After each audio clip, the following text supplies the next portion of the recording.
Legislative and judiciary. అసలు theory of separation of powers ఎగెనిస్టా కాదా దీనికి? If any organ become superior what happen? So అంటే other organs కి ఏమన్నా రోల్ ఉంటుందా? ఉండదు. No parliament become, so executive, if parliament become superior then what happen? Parliament become everything means what? The government become so power. Government నచ్చినట్టు చేయొచ్చు, ఏమైనా చేయొచ్చు. అంటే so this power is not there. ఏమని చెప్తున్నాం? అందుకే the last point of prelims question doctrine of checks and balances. Theory of separation of powers follows what? Doctrine of checks and balances. అదేందో ఇప్పుడు మొత్తం అయిపోయిన తర్వాత అర్థమవుతుంది. So doctrine of checks and balances, ఎవరికి పెద్ద ఫంక్షన్స్ లేవు, ఎవరి ఫంక్షన్స్ వాడుకున్నాయి. ఎవరు ఇంకొకటి సుపీరియర్ కాదు. నువ్వేంది ఇంకొకటి ఫంక్షన్ తీసుకునేది? This is what the question is asking. So వీళ్ళు అన్నెసెసరీ ఇన్వాల్వ్డ్ అంటే there is a violation of theory of separation of powers. ఈ యొక్క క్వశ్చన్లో అతను తెలుసుకోవాల్సింది ఏంటి అంటే ఏ విధంగా violation of theory of separation of powers అవుతుంది అని. బట్ దీని కాన్సెప్ట్ మొత్తం అర్థం కావాలంటే దెర్ ఇస్ అనదర్ క్వశ్చన్. ఆ క్వశ్చన్ అర్థమైతే you can write any question. That is what the concept of basic స్ట్రక్చర్లో మనం చూస్తాం. బేసిక్ స్ట్రక్చర్లో please write down a question. ఆ క్వశ్చన్లో ఇవన్నీ క్వశ్చన్లు వస్తాయి. ఇవన్నీ సబ్ క్వశ్చన్స్. అంటే ఒక ఆస్పిరెంట్ అంత ఇన్ఫర్మేషన్ తెలిస్తేనే, అంటే అవి తెలిస్తేనే దీనికి ఆన్సర్ రాయగలుగుతాడు. కానీ ఇదేమన్నా కష్టమా? If you know the subject, classes కరెక్ట్గా అటెండ్ అయ్యి కరెక్ట్గా ఇన్ఫర్మేషన్ రాసుకుంటే సో మీ క్వశ్చన్ ఏదో వచ్చినా రాస్తారు కదా. అండ్ బుక్లో ఉన్న కొన్ని రిఫరెన్స్ బుక్స్. సో డెఫినెట్గా మీకు గ్రూప్ 1 లెవెల్ జాబ్ కావాలన్నప్పుడు మీ ఎఫర్ట్ కూడా కొంచెం ఉండాలి. ఊరికనే జాబ్ వస్తుందా? రాదు కదా. క్లాసెస్ వినాలి, రాసుకోవాలి, వాటిని రిఫర్ చేసుకోవాలి, అండ్ ఏం చేయాలి? ఒక రిఫరెన్స్ బుక్ని ఫాలో కావాలి. సో మార్నింగ్ నుంచి ఈవినింగ్ మధ్యాహ్నం వరకు క్లాసెస్ వింటుంటారు, ఒకసారి రివిజన్ చేసుకోవాలి. సో అట్లా ప్రతి చాప్టర్ ప్రతి సబ్జెక్ట్ చేసుకుంటూ పోతే రాదా? సో ఎగ్జామ్ టైం రెడీ ఉండరా? సో అదే అనమాట. సో ఇప్పుడు చూడండి క్వశ్చన్ రాసుకోండి. దీనికి ఆన్సర్ చెప్తా నేను, దాంట్లోనే వస్తుంది. సో ఎంత బ్రాడర్ కాన్సెప్ట్లో మనం వెళ్తాము అనేది తెలుస్తుంది మీకు.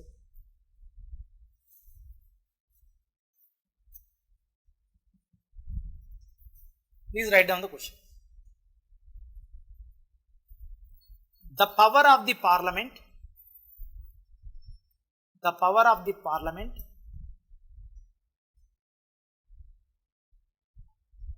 to amend the constitution questioned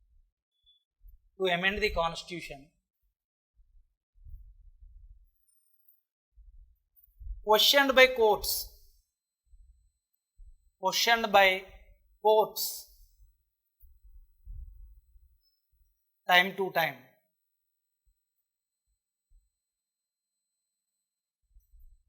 The power of the parliament to amend the constitution questioned by courts time to time, and in turn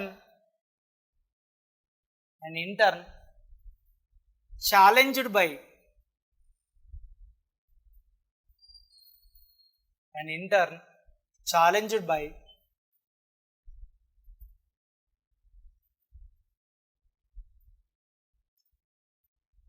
parliament.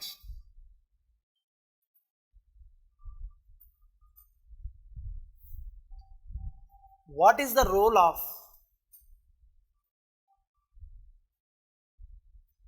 Article 368 and Article 13 in it? Discuss.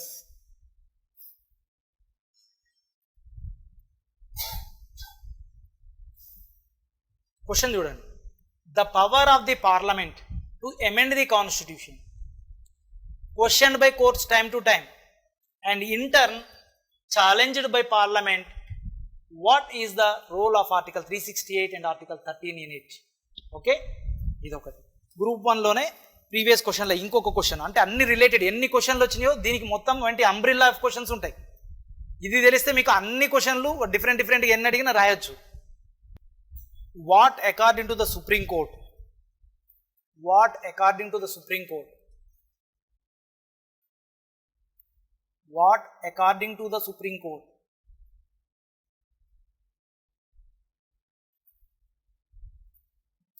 Constitutes basic structure of the Constitution.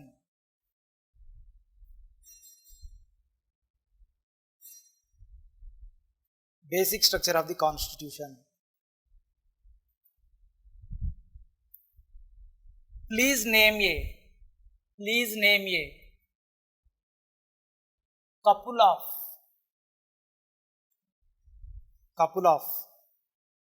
important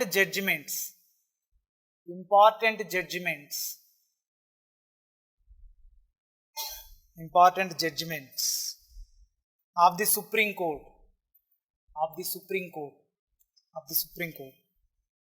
on this issue. Previous question, Andhra Pradesh Group 1 examination.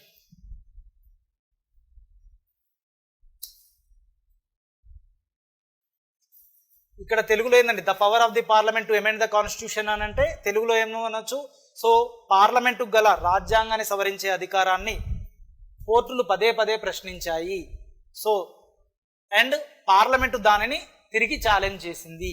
So దీనిలో article 368 మరియు article 13 యొక్క role ఏంటి? So ఇది మనకి తెలుగులో అంటే parliament గల రాజ్యాంగ సవరణాధికారాన్ని కోర్టులు పదే పదే ప్రశ్నించాయి, తిరిగి వాటిని మళ్ళీ పార్లమెంటు ఛాలెంజ్ చేయడమైంది.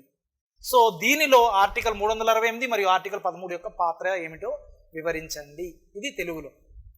సో ఇక్కడ బేసిక్ స్ట్రక్చర్ అంటే ఏ విధంగా అనుకుంటాం, కాన్స్టిట్యూషన్లో ఉన్నది బేసిక్ స్ట్రక్చర్ అని దేన్ని అంటాం. అదేవిధంగా so name a couple of judgments, ఏ జడ్జిమెంట్స్ బేసిక్ స్ట్రక్చర్ గురించి తెలియజేస్తున్నాయి. ఇది ఒక రెండో క్వశ్చన్. సో ఇప్పుడు అసలు కాన్సెప్ట్లోకి వెళ్దాం. అసలు ఇది broader concept, the power of the parliament to amend the constitution, question by courts time to time అన్న దగ్గరనే మీకు దీని ఆన్సర్ కూడా ఉంటుంది. That is what basic structure మొత్తం ఎక్స్ప్లెయిన్ చేస్తుంది. Okay, so now let us see.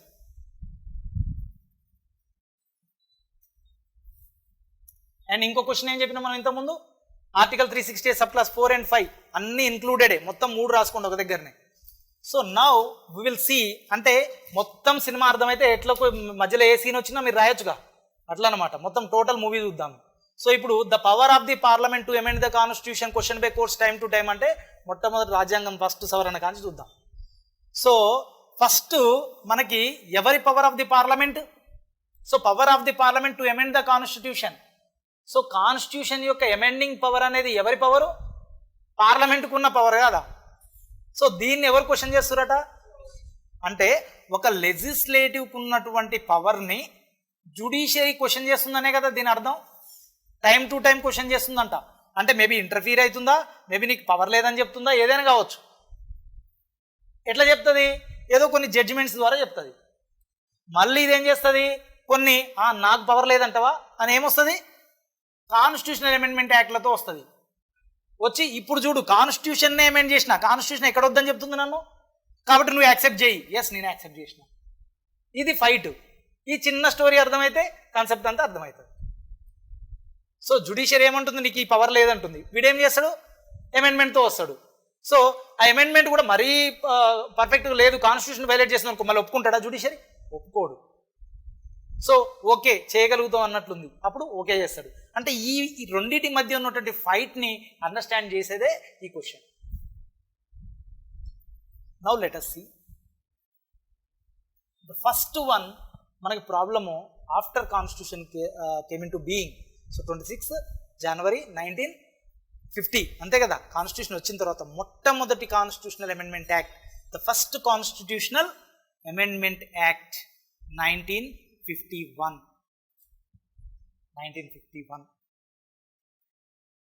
So మీకు తెలుసు మనకి ఉన్న ఫండమెంటల్ రైట్స్లో ఆర్టికల్ 19 సబ్ క్లాస్ ఎఫ్ని డిలీట్ చేసినామా లేదా? రైట్ టు ప్రాపర్టీ డిలీట్ చేసినామా లేదండి? And there are some articles 31A, 31B, 31C అన్ని ఆర్టికల్స్ని మనం డిలీట్ చేసినాం. ఫస్ట్ కాన్స్టిట్యూషనల్ అమెండ్మెంట్లో కొన్ని క్వశ్చన్స్ రైజ్ అయినాయి. ఏంటి, ఈ జమీందారీ ఏదైతే మనకి ఫస్ట్ కాన్స్టిట్యూషనల్ అమెండ్మెంట్లో ఏమైతున్నాయి, ఈ జమీందారీ వ్యాలిడేషన్ లాస్ ఏవైతున్నాయో అన్నీ ఏమన్నారంటే ఈ ఏవైతే రైట్ టు ప్రాపర్టీకి సంబంధించినో వాటిని తీసుకురావద్దు, వాటిని ఉంచొద్దు, అంటే ఫండమెంటల్ రైట్ కూడా కొనసాగించొద్దు. కానీ ఎట్లా, అదేం ఫండమెంటల్ రైట్గా ఇచ్చేసినాం already. So fundamental right so powerful or not? So if it is violated you can go to court and get it or not.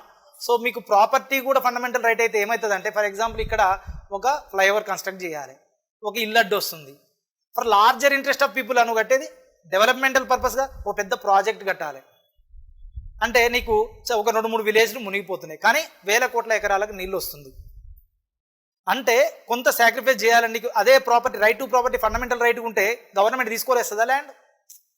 So property right ఉండాలి, కానీ ఫండమెంటల్ రైట్గా ఉండాల్సినటువంటి అవసరం ఉందా అనే క్వశ్చన్ ఏర్పడుతుంది అనమాట. అందులో భాగంగా ఇక్కడ వచ్చిన డిస్కషనే ఫస్ట్ కాన్స్టిట్యూషనల్ అమెండ్మెంట్ యాక్ట్ 1951. దీనిలో ప్రాపర్టీ రైట్ని సో ఏం చేస్తుంది, డీగ్రేడ్ చేస్తుంది.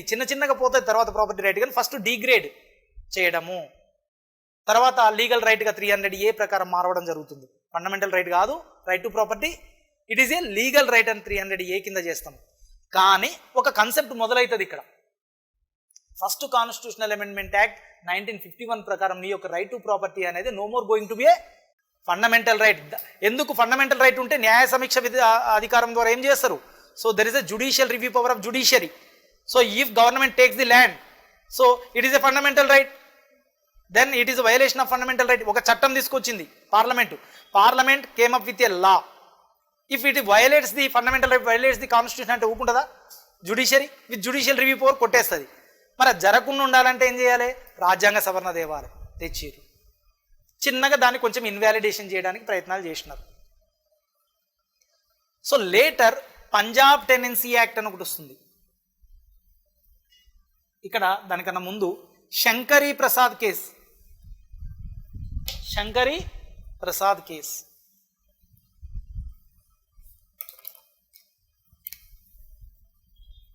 Shankari Prasad case the same year 1951. So ఈ ఫస్ట్ కాన్స్టిట్యూషనల్ అమెండ్మెంట్ యాక్ట్ ఏం చేసిందండి, రైట్ టు ప్రాపర్టీని డిగ్రేడ్ చేసిందా లేదా? సో ఈ శంకరీ ప్రసాద్ కేసు ఏం చేస్తుంది అంటే 1951, ఇప్పుడు కొంతమంది కోర్టుకి వెళ్తారు కదా, అప్పట్లో రాజాలు మహారాజాలకి ఎంత ఉండే, 100,000 ఎకరాలు ఉండే, రైట్ టు ప్రాపర్టీ ఉంది కదా, కాబట్టి ఏంది, సో ఓకే మా ప్రాపర్టీ మాకే ఉంటుంది అని ఉండే అనమాట. కానీ డెవలప్మెంట్ ఫంక్షన్కి పోవాలన్నా ఆ టైంలో మనకేంది, సో చాలా సిపిఎం సిపిఐ వీళ్ళందరూ ఎవరి కోసం, so definitely land must be distributed. Okay, so అటువంటి టఫ్ సిచ్యువేషన్స్ ఉన్నాయి. సో అదే నీకు ప్రాపర్టీ రైట్ ఉంటే చేయగలుగుతామా? చేయలేము. సో ఉన్నోడు ఎప్పుడు ఉన్నోడు ఉంటాడు, లేనోడుగానే ఉంటాడు.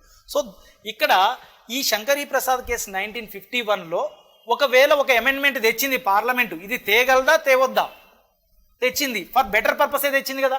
ప్రాపర్టీ అనేది కంపల్సరీ ఫండమెంటల్ రైట్ ఉండాలనా? అవసరం లేదు, లీగల్ రైట్ ఉంటే చాలు. నీ ప్రాపర్టీ లీగల్ రైట్ ప్రకారం నీకు వస్తుందా రాదా, నీకు ఎంత హక్కు ఉండాలి అది ఉంటే సరిపోతుంది, కానీ ఫండమెంటల్ రైట్ ఇవ్వాల్సిన అవసరం లేదు. So it is not affecting that much, అంతే కదా. ఇప్పుడు నువ్వు అదే బయటికి వెళ్ళిన ఒక పోలీస్ ఆఫీసర్ వచ్చి అరెస్ట్ చేసినాడు వితౌట్ ఎనీ రీజన్. అరెస్ట్ చేసినాడు అంటే అర్థమైంది నీ ఫ్రీడమ్స్ అన్ని పోతున్నాయిగా, right to go freely, right to speech అన్నీ అయిపోయినాయి, ఒక లాక్లో పెట్టి ఉంచితే. So all fundamental rights are violated or not? So you can go to directly, you can file case against him in the Supreme Court directly under Article 32. Under Article 226 can go to High Court. ఎందుకు all article 19 అని మొత్తం violate చేసినాడు వాడు unnecessarily without breaking లా. ఎటువంటి చట్టాన్ని నువ్వు ఉల్లంఘించకుండా నేను జైల్లో పెట్టిండు, అది నేను పోలీస్ లాకప్లో ఒకవేళ 48 hours పెట్టిండు అనుకోండి. So definitely it affects all your fundamental rights or not. అది నీకు ప్రాబ్లము. కానీ రైట్ టు ప్రాపర్టీకి సంబంధించి ఫండమెంటల్ రైట్ ఇవ్వాల్సినంత అవసరం లేదు, కానీ ఎవరికి బాధ కలుగుతుంది, ఎవడి ప్రాపర్టీ అయితే లూజ్ అవుతాడో. సో కోర్టులోకి వెళ్ళినాడు. శంకరీ ప్రసాద్ కేసులో కోర్టు క్లియర్గా ఏం చెప్పింది అని అంటే, అక్కడ వాదన ఏం జరుగుతుంది, so the power of the parliament to amend the constitution, power ఉంది ఎమెండ్ చేసినది. దీని మీద క్వశ్చన్, శంకరీ ప్రసాద్ కేసులో there is a arguments. So మరి ఈ ప్రాపర్టీ రైట్ని తీసేసే అవకాశం ఉందా, ఎందుకు అసలు ఈ అమెండ్మెంట్ని తీసుకొని వచ్చింది, ఎందుకు ఇంత నెగ్లిజెన్స్ చేసింది ప్రాపర్టీని, సో అనే క్వశ్చన్ రైజ్ అయినప్పుడు ఇక్కడ శంకరీ ప్రసాద్ కేసులో జడ్జిమెంట్ ఏమొస్తుందంటే, the parliament can amend any part of the constitution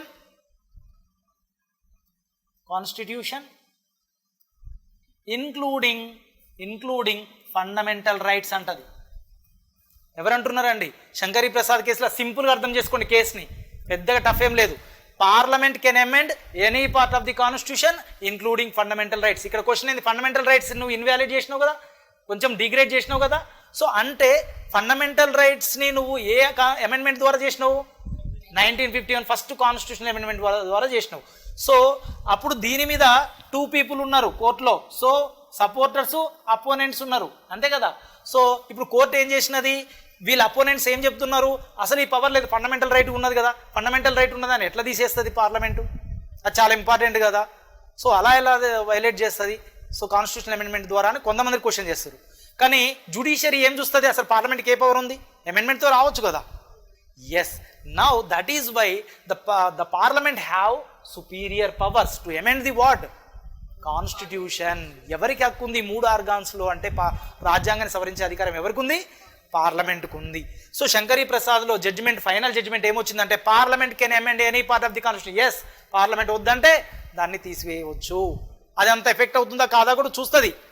అంత సింపుల్గానే పార్లమెంట్కి ప్రతి అమెండ్ చేసే పవర్ ఉంది కానీ అన్ని చేయడానికి లేదు, అదే బేసిక్ స్ట్రక్చర్లో చెప్తుంది. ఓకే, కానీ అక్కడ లాజిక్ అర్థం చేసుకుంటే yes, property, right to property may not be what your fundamental right. People చచ్చిపోయేటువంటి పరిస్థితి అయితే ఉండదు. So that can be better a legal right than the fundamental right. అదే ఫండమెంటల్ రైట్గా ఉంటే డెవలప్మెంట్ ప్రాజెక్ట్స్ చాలా ఇబ్బంది అవుతుంది. So larger interest of the పీపుల్ని మనము ఇది అడ్రస్ చేయలేము. So after giving this parliament can amend the any part of the constitution including fundamental rights అని చెప్పిన తర్వాత there is some act in Punjab security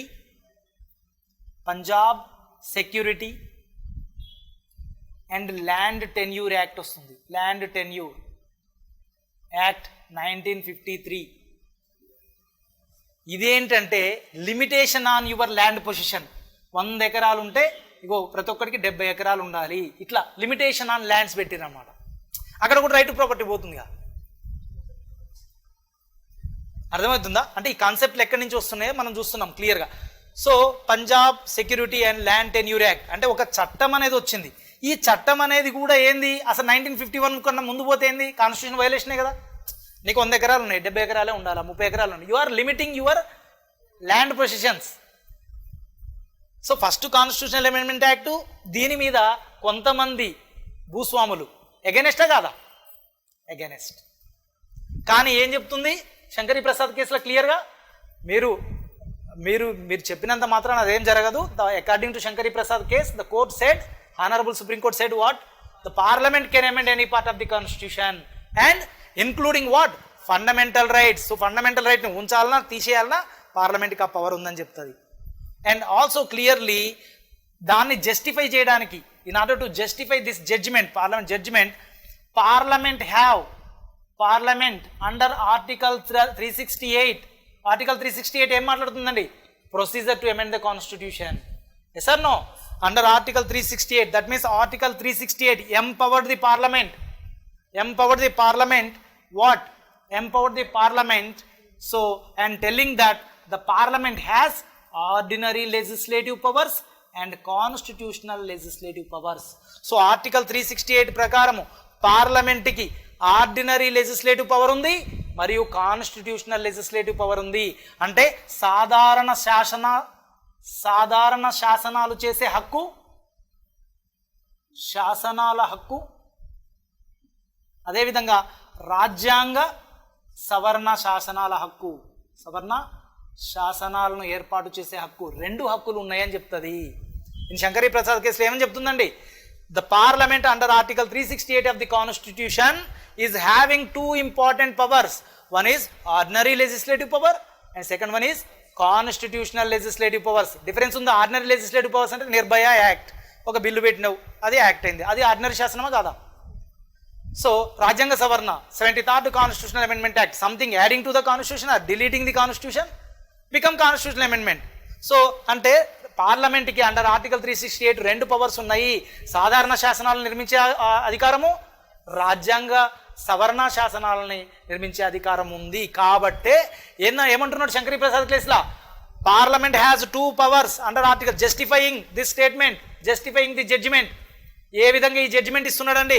parliament under article 368 having ordinary legislative powers and constitutional legislative powers. Under this constitutional legislative powers they can amend the constitution and delete the property rights or degrade the property rights for the larger interest of the public అనేది మనకి Shankari Prasad judgement ఇస్తారు. Okay, ఇక్కడ problem లేదు. And then after this there is another court case called Golaknath case. Golaknath case versus State of Punjab in 1967. See, this is what Golaknath case. ఈ Golaknath case state of Punjab అన్న దేని బేసిస్లో ఉంది? Already అక్కడ ఒక act ఉంది కదా, పంజాబ్ ఇంతకుముందు చెప్పింది security and land tenure act ఉన్నది కదా, వైలేషన్. సో దాని మీదనే మళ్ళీ ఆర్గ్యుమెంట్స్ ఉన్నాయి ఆ రిలేటెడ్ ప్రాపర్టీ ప్రాబ్లమ్స్ మీద. ఇప్పుడు గోలక్నాథ్ కేసులో ఏం జరుగుతున్నది? So what Golaknath case is? All concept is happening between what?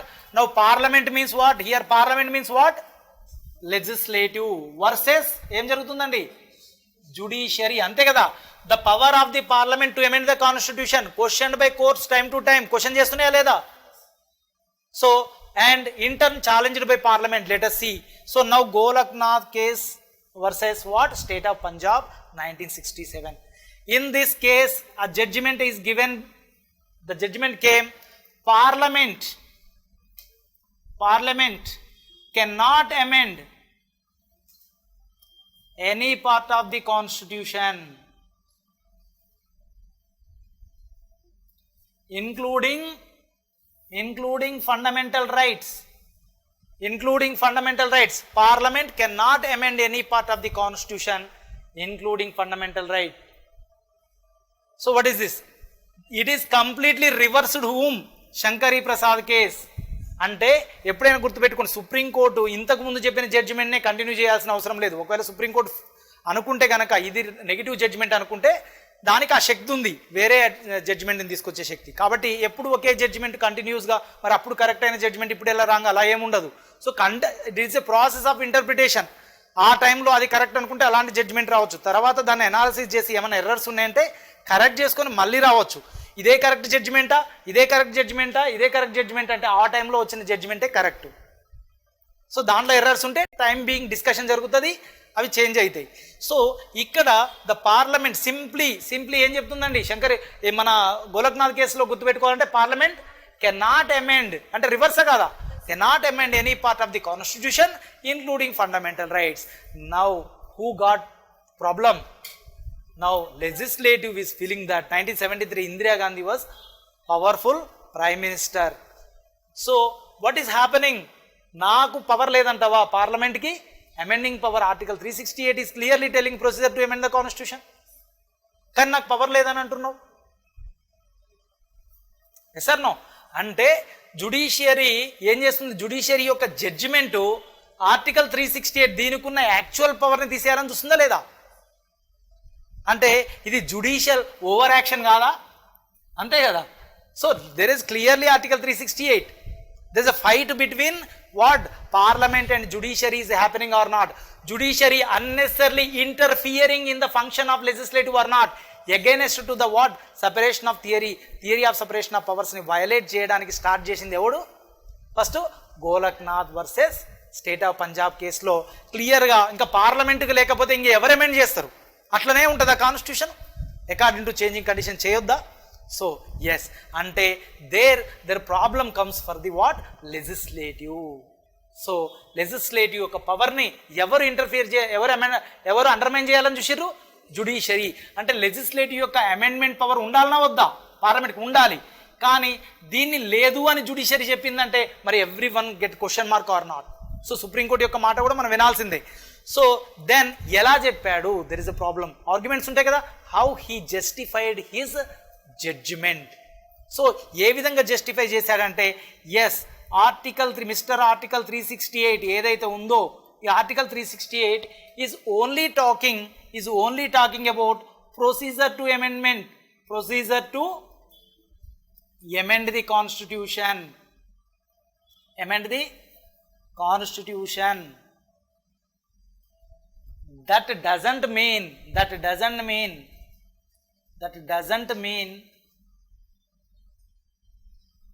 power on the parliament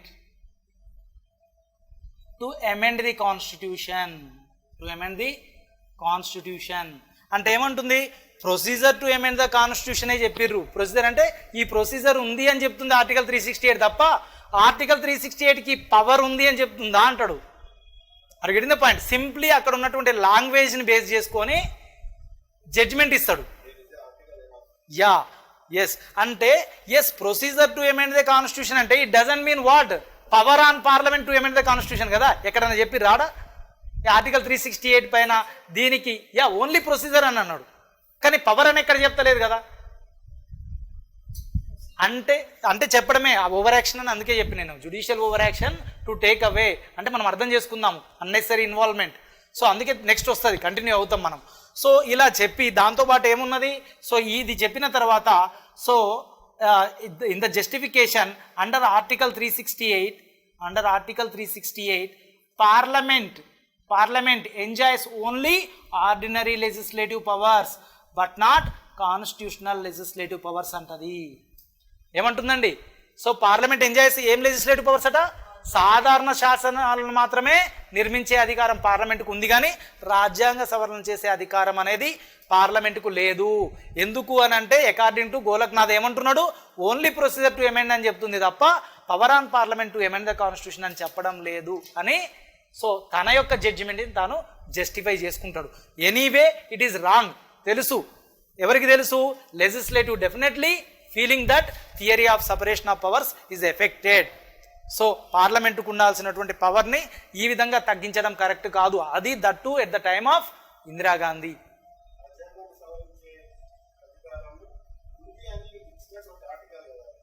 ఏది లేదు నేను అదే ప్రొసీజర్ అని చెప్పి అంటే వాడుకున్నాడు, అక్కడ ఉన్న లాంగ్వేజ్ని వాడుకోవడం చెప్తా నేను కంటిన్యూషన్లో వస్తుంది.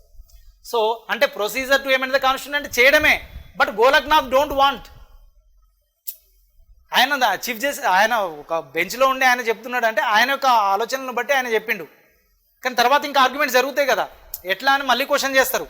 సో దానికి రిప్లై అనేది ఉంటుంది, అదే కదా మనం డిస్కస్ చేసేది. ఒకరిని ఇంటర్ఫియర్ చేసినారు, ఆ ఇంటర్ఫియరెన్స్ నుంచి ఎట్లా బయటకు వచ్చినాం అనేదే దీని డిస్కషన్. సో ఇప్పుడు అంటే మీరు మొత్తం సబ్జెక్ట్ 368 నేర్చుకోవాలి కదా, మీ దగ్గర క్వశ్చన్స్ అన్నీ ఉన్నాయి, అన్నిటికీ ఆన్సర్ వస్తుంది. సో నౌ గోలక్నాథ్ ఏం చేశాడండి ఇప్పుడు Golaknath, so here judiciary, so ఇక్కడ judiciary with what Golaknath case 1967. So దీంతో ఏం చేసింది, try to take away parliament function of what amendment power of parliament. So parliament యొక్క అమెండ్మెంట్ పవర్ని, సో ద మెయిన్ పవర్ని తీసేయాలని చూసినది.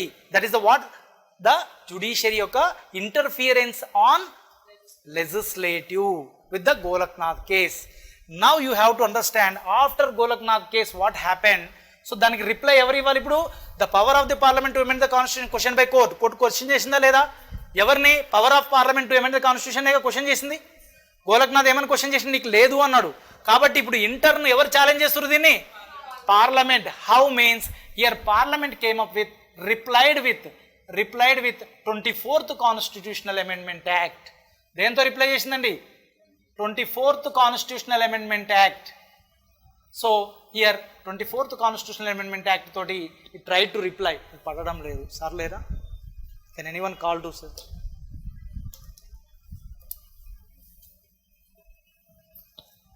సార్ ఇవి పడడం లేదు, అన్నీ అయిపోయాయి, మార్కర్స్ అయిపోయింది సార్.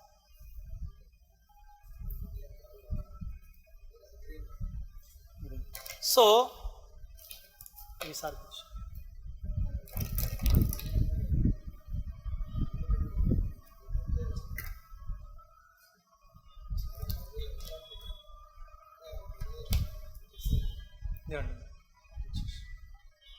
అక్కడ అవి లేవు sir. Okay okay okay right. So ఇప్పుడు ఇక్కడ ఏమైతుంది, 24th కాన్స్టిట్యూషనల్ అమెండ్మెంట్ యాక్ట్ తోటి ఎవరు రిప్లై ఇస్తున్నారు? లెజిస్లేటివ్ పార్లమెంట్ రిప్లై ఇస్తుంది. So what reply it is giving with 24th constitutional amendment act. So 24th constitutional amendment act తోటి Indira Gandhi was the prime minister. She included for Article 368, she included subclass 3. So what she included? Article 368 subclass 3 she was included. Why? See here, Mr. Judiciary, how you involve in my amending power of the constitution? Yes or no? So unnecessarily you are interfering in my amendment power. Article 368 is already telling procedure to amend. But I want to tolerate your judicial overaction on my parliament's power. So she definitely powerful prime minister, no? So she replied with 24th constitutional amendment act strongly to give counter to the judiciary, and it told that I am adding, Mr. Judiciary, you can see I am adding article 368 subclass 3 and telling that she Prime Minister Indira Gandhi at that point of time she told that what you told, so only procedure to amend the constitution, right? Now I am changing the very title of article 368. Now this title, what title changing? For article 368 subclass 3, by adding subclass 3 she is changing the very title of article 368 is called as what? Power of the parliament to amend the constitution.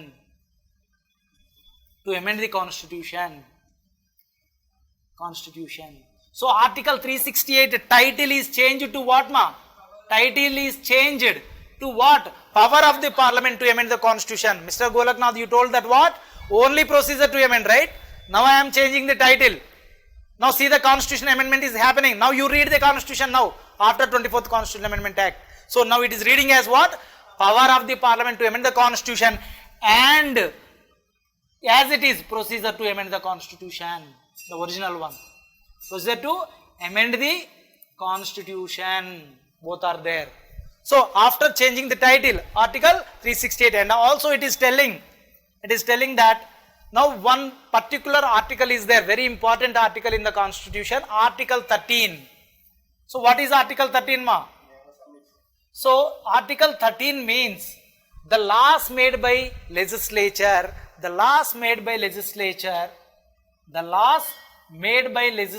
that means made by legislature means maybe parliament, maybe state, yes or no? State assemblies. So laws made by legislature should not against to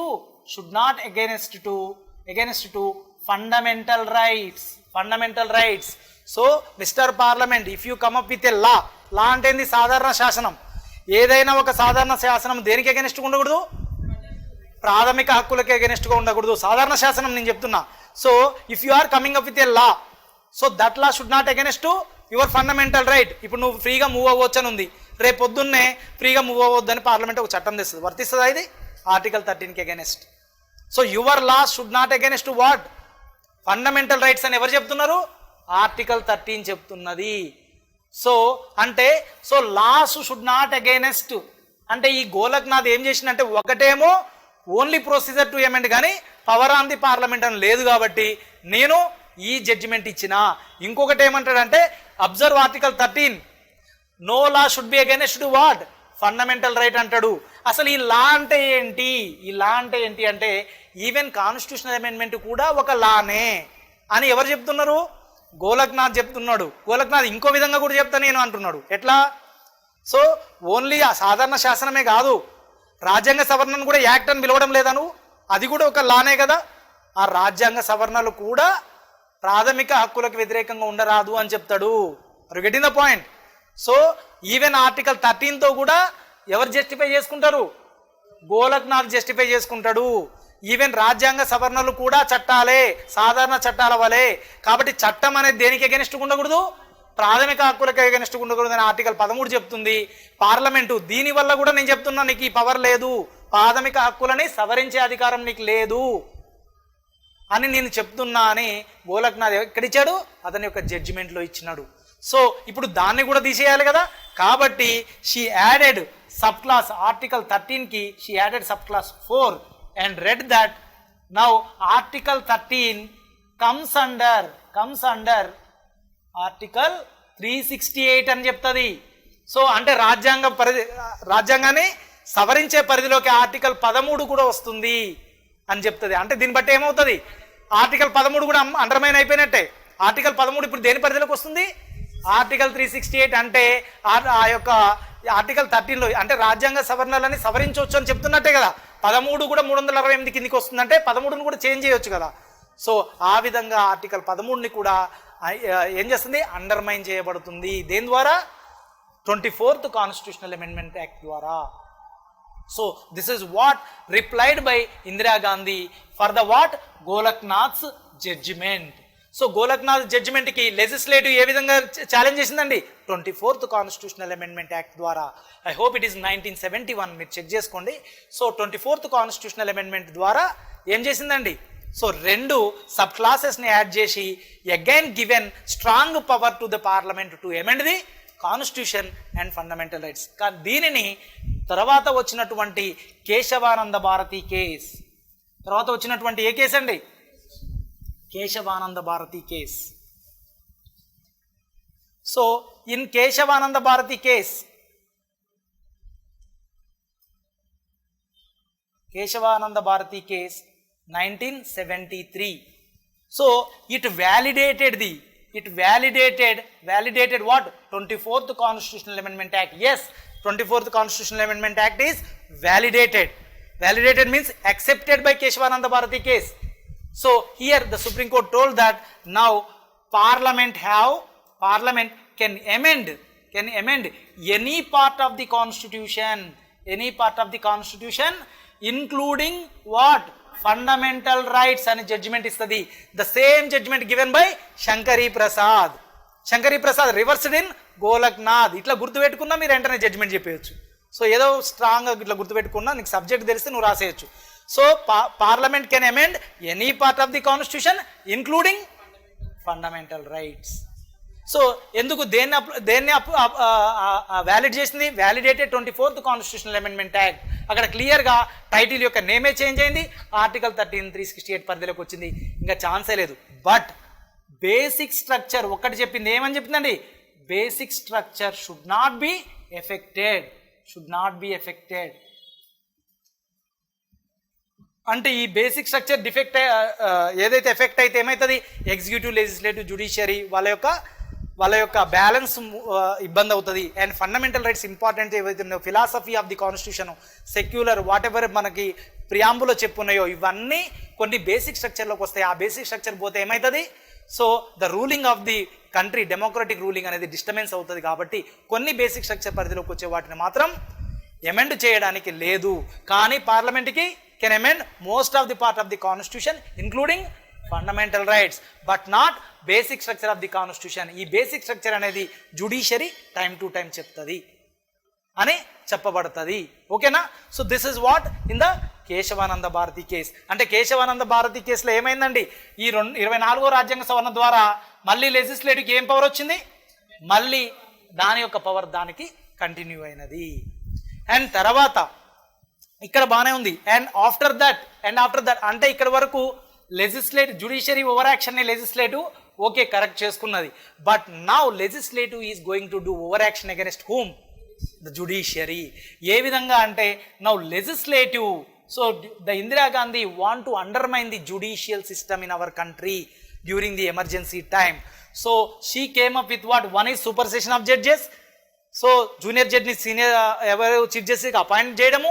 and the second one is with the 42nd constitutional amendment act, the 42nd constitutional amendment act. ఇక్కడ నుంచి question వచ్చింది. Now what ever the question I have given, first question 42nd constitutional amendment act, the question came from here. The Indira Gandhi during the time of emergency, the 42nd constitutional amendment act, she came up with 42nd constitutional amendment act and included 2 articles to the constitution, 2 articles to the article 368. One is article 368 subclass 4 and Article 368 subclass 5. So what Article 368 subclass 4 reads that, so now the constitutional amendments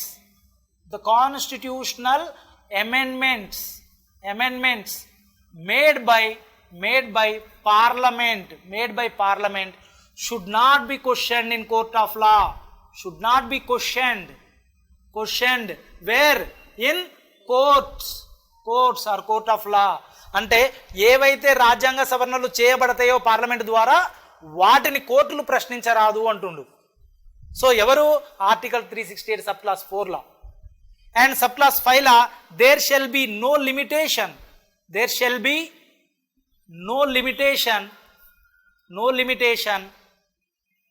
on amending power of the parliament. అంటే ఏంది? Basic structure గీసిక్ structure ఏం లేదు, ఇంకా అసలు నాకే unlimited powers ఉన్నాయంటుండు. So there shall be no limitation on amending power of the constitution. అంటే ఏంది? కేశవానంద భారతి చెప్పింది కూడా బేసిక్ స్ట్రక్చర్ ఉంటుంది, ఎఫెక్ట్ చేయొద్దని. అంటే there shall be no limitation on amending power of the parliament అంటారు. అంటే ఏమవుతుంది? ఇప్పుడు నీకు లెజిస్లేటివ్ ఏదైతే సపరేషన్ ఆఫ్ పవర్స్ థియరీ ఉందో అది కూడా ఎఫెక్ట్ అవుతుంది కదా. Now legislative become superior for judiciary and executive. Yes or no? There shall be no limitation. అంటే ఏంది? ఇంకా ఎట్లంటే ఎట్లా రాజ్యాంగాన్ని మార్చుకోవచ్చు. సో న్యాయ సమీక్షకి ఏమైనా వాల్యూ ఉందా? సో ఆర్టికల్ 368 సబ్ క్లాస్ 4 ప్రకారం ఏం జరుగుతుంది ఇక్కడ అంటే, the constitutional amendment made by parliament should not be question in courts. అంటే ద జుడిషియరీకి కాన్స్టిట్యూషన్ ఏదైతే జుడిషియల్ రివ్యూ పవర్ ఇచ్చిందో, ఈ 42వ రాజ్యాంగ సవరణ అనేది judicial review power of the జుడిషియరీని తీసివేస్తుంది. Article 368 sub clause 4 is removing the judicial review. మనం 3 ఆర్గాన్స్ లో ఒక మెయిన్ ఫంక్షన్ చెప్పుకుందే జుడిషియల్ రివ్యూ ఆఫ్ జుడిషియరీ. అది ఎవరిని ప్రొటెక్ట్ చేస్తుంది? కాన్స్టిట్యూషన్ ని ప్రొటెక్ట్ చేస్తుంది. ఇది జుడిషియరీ యొక్క function. Who are you to take away my power? ఇంతకుముందు నీ పవర్ తీసుకుంటే నీకెంత బాధ ఉందో, ఇప్పుడు జుడిషియరీ యొక్క జుడిషియల్ రివ్యూ పవర్ ఎట్లా తీసుకుంటావు? కాబట్టి ఈ 42nd కాన్స్టిట్యూషనల్ అమెండ్మెంట్ యాక్ట్ లో ఉన్నటువంటి ఎర్రరా కాదా ఇది? So here the parliament over acted and try to take away whom? Try to undermine the judiciary and try to take away judiciary power of judicial review.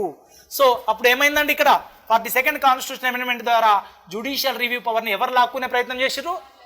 Parliament. And parliament దాని self ఏమనుకుంటుంది? ఎంతైనా change చేస్తా, ఏమైనా change చేస్తా, రాజ్యాంగాన్ని నన్ను ఎవడు question చేయొద్దు అంటుంది. ఇది వర్తిస్తుందా? ఇది వర్తించదు. కాన్స్టిట్యూషన్ ఈ పవర్ ఇచ్చిందా? లేదు. Theory of separation of powers ని క్లియర్ గా చెప్పింది. సో అంటే ఇక్కడున్న జుడిషియల్ రివ్యూ పవర్ని ఇక్కడ తీసుకుంటే మరి జుడిషియరీ ఆగుతుందా? నెక్స్ట్ వచ్చినటువంటి 42nd తర్వాత 43rd 44th జనతా గవర్నమెంట్లా కొంచెం ట్రై చేసినాయి, కొన్ని ప్రిన్సిపల్స్ ట్రై చేసినాయి. But finally in Minerva mills case 1980 with Minerva Mills case, the judiciary replied here with what? Replied for 42nd Constitutional Amendment Act with what? With what ma? With Minerva Mills case. 1980. So ఇక్కడ 1967 ఏదండి 42nd Constitutional Amendment Act, and here Minerva Mills case replied with 1980. Okay. So ఇక్కడ Minerva mills case 1980 ఏం చెప్తుందంటే, so whatever the article 368 sub clause 4 and 5 are there, they are against to the constitution అని it struck down in its judgement. The Minerva mills case given judgement that article 368 sub clause 4 and 5 is against to the constitution and taking away the power of the judicial review of judiciary and also undermining the separation of powers theory.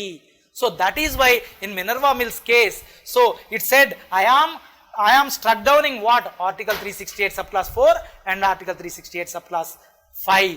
So yes or no? So now read your question, clearly mentioned or not. Now here, wait, now here you have to understand what is doctrine of checks and balances. Doctrine of checks and balances. అసలు doctrine of checks and balances అంటే ఏంటి? Executive, legislative, judiciary మధ్య ఉన్న balance ఏంటి? So yes or no?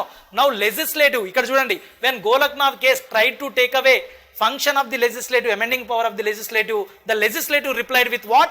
24th Constitutional Amendment Act. అంటే లెజిస్లేటివ్కి ఉన్నటువంటి amendment, constitution amendment పవర్ని ఎవరు ఓవర్ యాక్షన్ ద్వారా తీసేద్దాం అనుకుంటూ గోలక్నాథ్ కేసులో. అంటే దాన్ని ఏ విధంగా రిప్లై ఇచ్చింది లెజిస్లేటివ్? 24th కాన్స్టిట్యూషనల్ అమెండ్మెంట్ ద్వారా. అంటే ఈ చెక్స్ అండ్ బ్యాలెన్సెస్ అంటే ఎగ్జిక్యూటివ్కి, లెజిస్లేటివ్కి, జుడిషియరీకి మధ్య when one organ, please listen carefully, when one organ with the Golaknath case try to take away other organs function, other organ have power to protect itself, such a way our constitution has made. We have to salute our forefathers who made the constitution. ఏమంటుంది ఇక్కడ? ఎప్పుడైతే ఒక organ ఇంకొక organ యొక్క function ని తీసేయాలనో interfere చేయాలనో చూస్తే ఆ యొక్క ఆర్గానికి, అవతల ఉన్న ఆర్గానికి ఏ పవర్ ఇచ్చింది? దాన్ని ప్రొటెక్ట్ చేసుకునేటువంటి పవర్ని ఇచ్చింది. అదే doctrine of checks and balances. దానిలో భాగంగానే గోలక్నాథ్ కేసు ద్వారా పార్లమెంటుకు ఉన్న ఆర్టికల్ 368 పవర్ని తీసేద్దామని చూస్తే 24వ రాజ్యాంగ సవరణ ద్వారా సమాధానం ఇవ్వడం జరిగింది. సో దీన్ని మనం doctrine of checks and balance అంటున్నాం. Similarly legislative during Indira Gandhi time, Indira Gandhi over acted against whom? Judiciary. అది క్లియర్గా మనం ఎలా చూడొచ్చు? 42nd కాన్స్టిట్యూషనల్ అమెండ్మెంట్ యాక్ట్లో ఏం చెప్తుందండి? So it added article 368 subclass 4 and 5 and telling that the constitutional amendments made by the parliament should not questioned in court of law. Then asalu manaki రాజ్యాంగం ఇచ్చింది, నువ్వేంది వద్దని చెప్పేది? The constitution have given this power, judicial review power. Now who are you, Mr. Parliament, to take away my power? అంతే కదా. So with 42nd constitutional amendment act జుడిషియరీకి ఉన్న judicial రివ్యూని తీసేయాలని చూస్తే, అంటే one organ, legislative is one organ, tries to take away whose organs power? Judiciary, another organ power. Then another organ came up with Minerva Mills case and struck down the article 368 subclass 4 and 5 and given back judicial review power to itself. Struck down అంటే judicial రివ్యూవే, మన రివ్యూను utilise చేసుకుంటుంది. అట్లనే made చేసినాను కదా, మరి అది amendment చేయలేదా? Amendment లేదు అన్నా కానీ చేసిందిగా, అంతే కదా. జుడిషియల్ రివ్యూ లేదన్నా కానీ జుడిషియల్ రివ్యూతో వచ్చింది కదా. ఆ విధంగా మనకు కాన్స్టిట్యూషన్ మేకర్స్ చేసినారు. This is what the balance of legislative, executive and judiciary.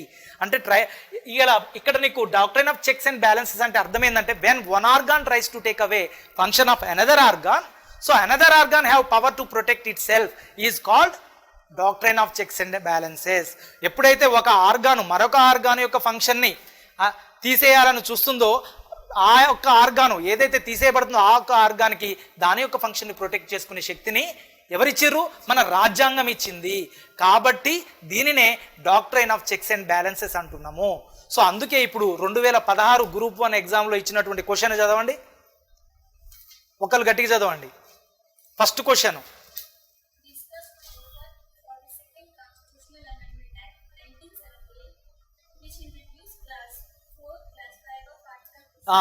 ఇప్పుడు ఆ యొక్క 42nd అమెండ్మెంట్ యాక్ట్ ఏం డిస్కస్ చేయమంటుంది? 42వ రాజ్యాంగ సవరణ ద్వారా యాడ్ చేయబడినటువంటి article 368 sub clause 4 sub clause 5 ఏ విధంగా న్యాయ సమీక్షని నిరోధించాయి, అడ్డుకున్నాయి? చెప్పలేస్తారా లేదా ఇప్పుడు ఈ క్లాస్ తర్వాత? Can you clearly tell or not? So దీని ద్వారా నువ్వు doctrine of checks and balance explain చేయొచ్చుగా, ఈ చిన్న పిక్చర్ వేసి నువ్వు ఎక్స్ప్లెయిన్ చేయొచ్చుగా. So this is what theory of separation of powers, doctrine of checks and balances. So ఏ విధంగా ఈ క్వశ్చన్ అంటే గ్రూప్ 1లో క్వశ్చన్ ఎక్కడి నుంచి తీసుకొచ్చిందో మీకు ఇప్పుడు అర్థం కావాలి. అర్థమైందా? లక్ష్మీకాంత్ చదివితే వస్తుందా? డిడి బస్ చదివితే వస్తుందా? చెప్పండి. రాదు.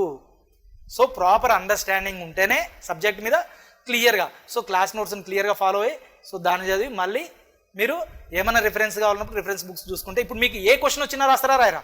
ఇప్పుడు ఇంకో క్వశ్చన్ ఏముంది, అది కూడా గ్రూప్ 1 ఆంధ్రప్రదేశ్ క్వశ్చన్. ఏమన్నాడు? అది కాదమ్మా, the power of the parliament to amend the constitution. నేను ఇచ్చింది ఏంది?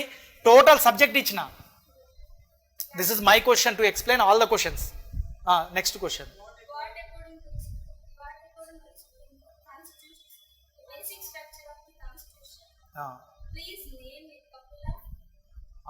అంటే బేసిక్ స్ట్రక్చర్ కాన్సెప్ట్ మనం ఒక ఇన్ని చట్టాలు చదువుకుంటూ వచ్చినాం కదా. 1951 ఏమేమి డిస్కస్ చేసినామండి మనం? ఫస్ట్ కాన్స్టిట్యూషన్ అమెండ్మెంట్ యాక్ట్ 1951, దాని తర్వాత ఏం చేసినాం? రైట్ టు ప్రాపర్టీ ఎట్లా డిలీట్ అయిందో చూసినాం. Punjab security and land tenure act చూసినాం. దాని తర్వాత Shankari Prasad case 1951 and then Golaknath case, Kesavananda Bharati కేసులో బేసిక్ స్ట్రక్చర్ వచ్చిందా రాలేదా? సో ఆ బేసిక్ స్ట్రక్చర్ అంటే ఏంది? ఆ బేసిక్ స్ట్రక్చర్లో భాగమే theory of separation of powers. And దాని తర్వాత వచ్చింది ఏంది? 24th కాన్స్టిట్యూషనల్ అమెండ్మెంట్ యాక్ట్, తర్వాత 42nd constitutional amendment act and Minerva mills case. ఈ జడ్జిమెంట్సేగా అడిగింది, దానికి కూడా ఆన్సర్ అయిపోయిందిగా. సో ఏపీ గ్రూప్ 1లో వచ్చింది అయిపోయింది, 2016లో మన గ్రూప్ 1లో వచ్చింది అయిపోయింది. అండ్ బ్రాడర్ కాన్సెప్ట్ కూడా తెలిసింది, ఆర్టికల్ 13 తెలిసింది, ఆర్టికల్ 368 తెలిసింది. సో అంటే నీ యొక్క హిస్టరీ మొత్తంలో, పార్లమెంట్ యొక్క హిస్టరీ మొత్తంలో the power of the parliament to amend the constitution question by courts time to time, parliament చేసేటువంటి రాజ్యాంగ సవరణల్ని కోర్టులు పదే పదే ప్రశ్నించాయి. అంటే పదే పదే ఎట్లా ప్రశ్నించినాయి? Shankari Prasad, Golaknath, Minerva Mill, so 24th, 25th whatever it may be. దానికి ఎవరు రిప్లై ఇచ్చారు? Parliament challenged by parliament. ఎట్లా పార్లమెంట్ ఛాలెంజ్ చేసింది? 24th కాన్స్టిట్యూషన్ అమెండ్మెంట్ ద్వారా, 42nd అమెండ్మెంట్ ద్వారా ఛాలెంజ్ చేసినది. సో దీంట్లో ఎవరి యొక్క పాత్ర ఏంది? ఆర్టికల్ 368 పాత్ర ఏంది? ఆర్టికల్ 13 పాత్ర ఏంది? ఆర్టికల్ 13 పాత్ర కూడా మనం చెప్పినాం కదా, ఎక్కడ చెప్పినాం? సో ఆర్టికల్ 13 ఇప్పుడు దేనికి కిందికి వస్తుంది? ఆర్టికల్ 368 పరిధిలోకి వస్తుంది. Yes or no? This completes your class. Governance మనం నెక్స్ట్ సెషన్ తీసుకుందాము. సో ఏంటంటే వైడర్ కాన్సెప్ట్ కదా, మళ్ళీ ఆ క్వశ్చన్నే ఎక్స్ప్లెయిన్ చేసింది మనం. ఓరియంటేషన్ ఇట్లా ఉండాలి. సో నీకు prelims question separation of powers theory చూసినావు కదా. సో ఎన్ని నేర్చుకున్నావు నువ్వు ఇప్పుడు? So I think you have learn 2 chapters in single class. So in governance we will take up another one because it's not possible. I have to move. Okay.